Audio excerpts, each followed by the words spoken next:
Memes, everyone uses and posts them. Even your grandparents are posting them on Facebook. But what are they exactly?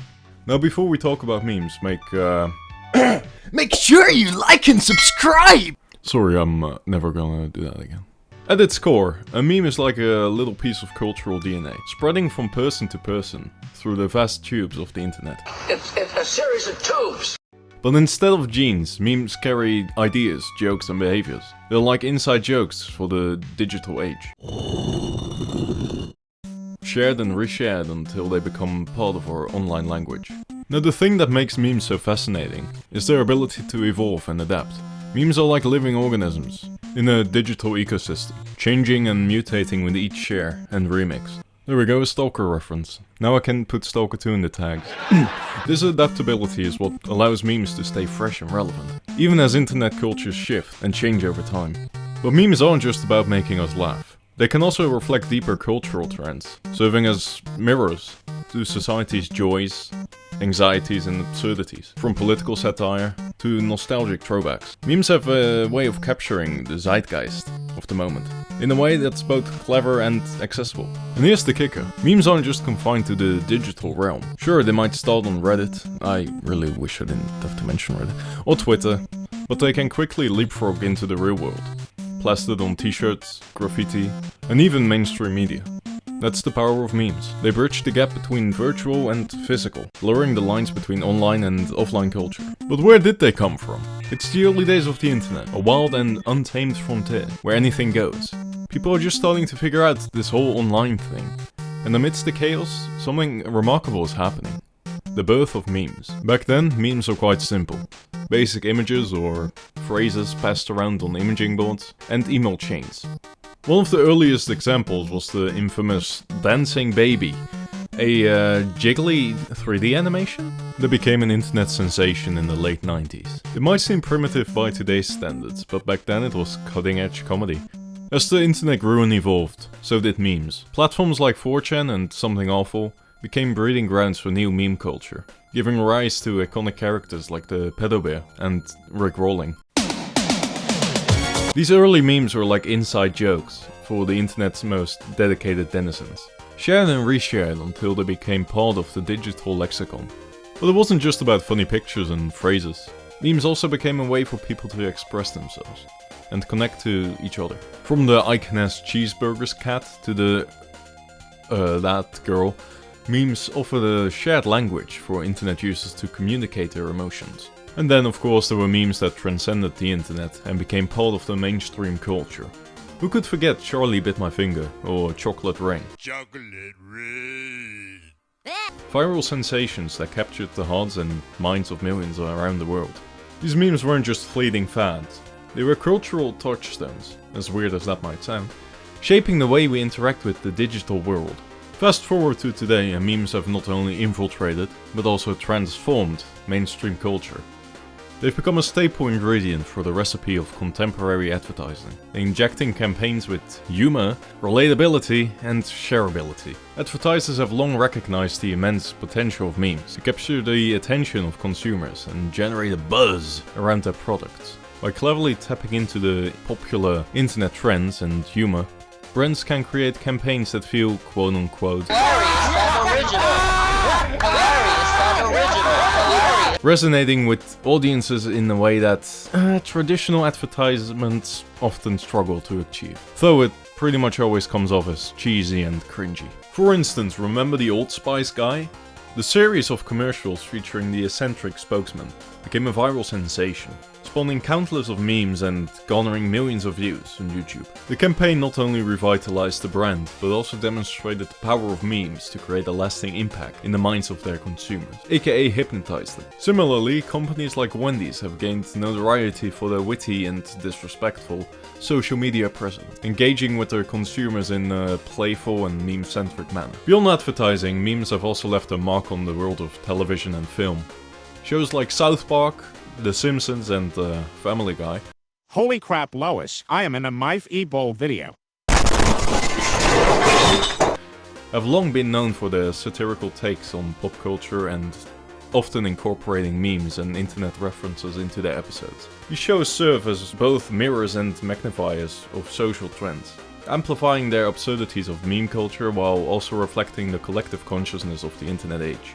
In the realm of cinema, movies like the Emoji Movie, let's never talk about that movie again. I watched it in 2017 and the only thing I remember of it was when the main guy, I don't remember what emoji it was, looked at the screen for like 10 minutes and then the screen faded to black and everyone left the theater. Anyways, and the Marvel movies have embraced meme culture, weaving familiar characters and themes into their narratives to appeal to audiences of all ages. These films blur the lines between traditional storytelling and internet culture. Through clever references and meta-humor, filmmakers leverage the power of memes to create sense of connection between audiences.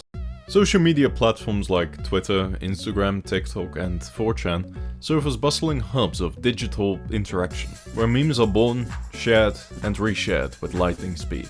These platforms have democratized meme culture, offering a virtual playground where anyone with an internet connection can participate in the creation of memes. Twitter, with its short, punchy format and real-time communication, is a breeding ground for memes. Hashtags, retweets, and replies allow users to discover and share memes with ease, creating a virtual loop of engagement that propels memes to the forefront of the cultural zeitgeist.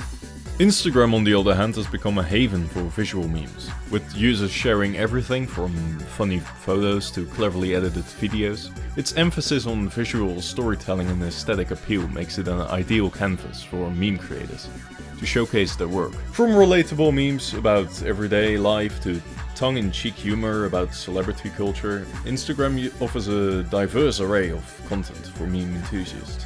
4chan, while not social media in its original sense, I just didn't know where else to put it.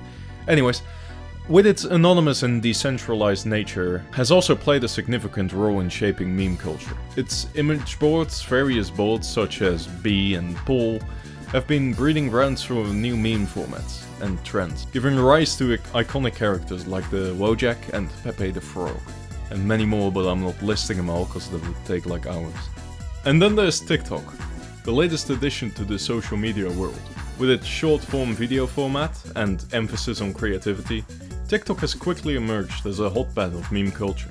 The platform's unique features such as duets and challenges encourage users to riff off of each other's content, creating a collaborative environment where memes can flourish and evolve in real time.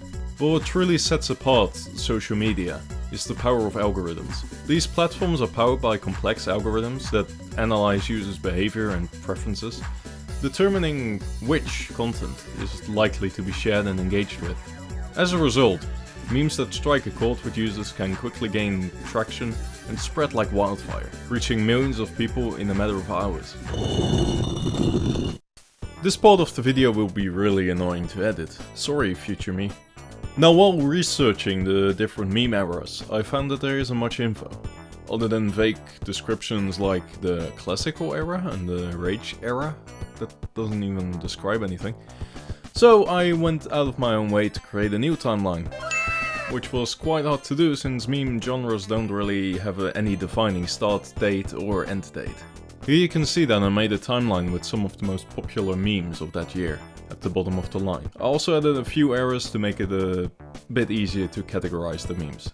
Starting at the beginning in 1976, Richard Dawkins introduced the term meme, basically meaning a unit of culture, such as ideas, jokes, and etc. Then in 1996, the first real meme came along, which we talked about earlier, the dancing baby meme. This is what we call the pre-YouTube era. In 2005, YouTube was created and video memes became more popular. Memes like Rickroll spawned because of that. 2009 saw the rise of rage comics, which we all know, with characters like the Trollface, which is still used today. A year after that, in 2010, the Wojak was first introduced by Christian Kladetsky, though it's unknown if he drew it himself. In 2011, Nyan Cat was first released by Christopher Torres. But it wasn't until 2012 when memes really came into the spotlight, with the release of Gangnam Style, by the Korean artist named Psy, partly due to the rise of social media. Which is why I call the era from here on forward the social media era. This is when the internet became more quote-unquote normie-ized. MLG memes came around in 2013, sparking the dank meme era, which lasted to about 2017. It also included Harambe, the beloved gorilla who was murdered in 2016. In 2018, Musical.ly got shut down because they took advantage of its user base. This left a huge vacuum for ADHD deficient children. But from its ashes rose TikTok. And even though TikTok is quite trashy, it's still very popular trash, so it deserves its own era. Oh yeah, Wojaks are hip and cool again. The rest is self-explanatory, I guess. I left a link to the image in the description in case anyone wants to take a look at it. As the social media era dawned in mid-2012, memes began to face an unexpected challenge: their own success. With the masses discovering what memes are, the term began to lose its meaning, and memes started to experience a decline in longevity. In the early days of the internet, memes had a certain staying power. Icons like the troll face still linger online to this day. However, as social media platforms became inundated with meme content, the lifespan of individual memes began to shrink dramatically.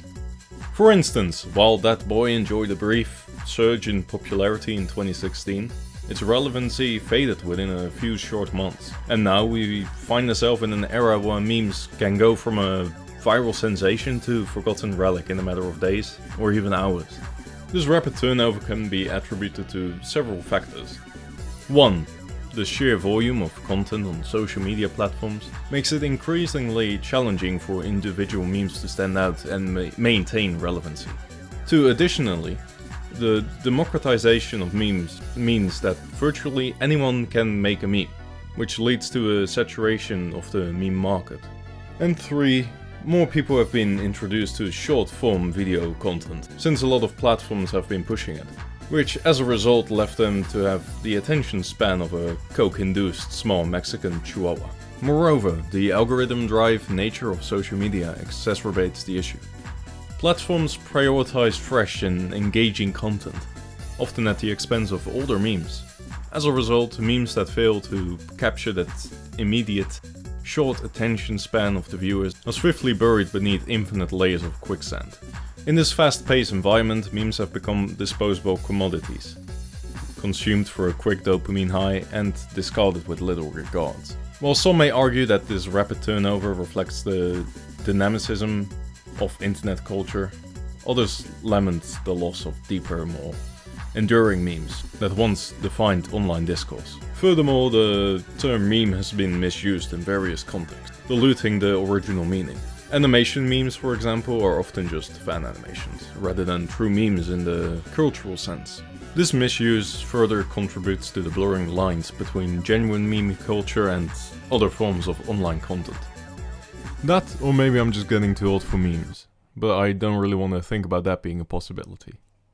Also, congratulations! You just listened to me yap for 13 minutes. Make sure you subscribe.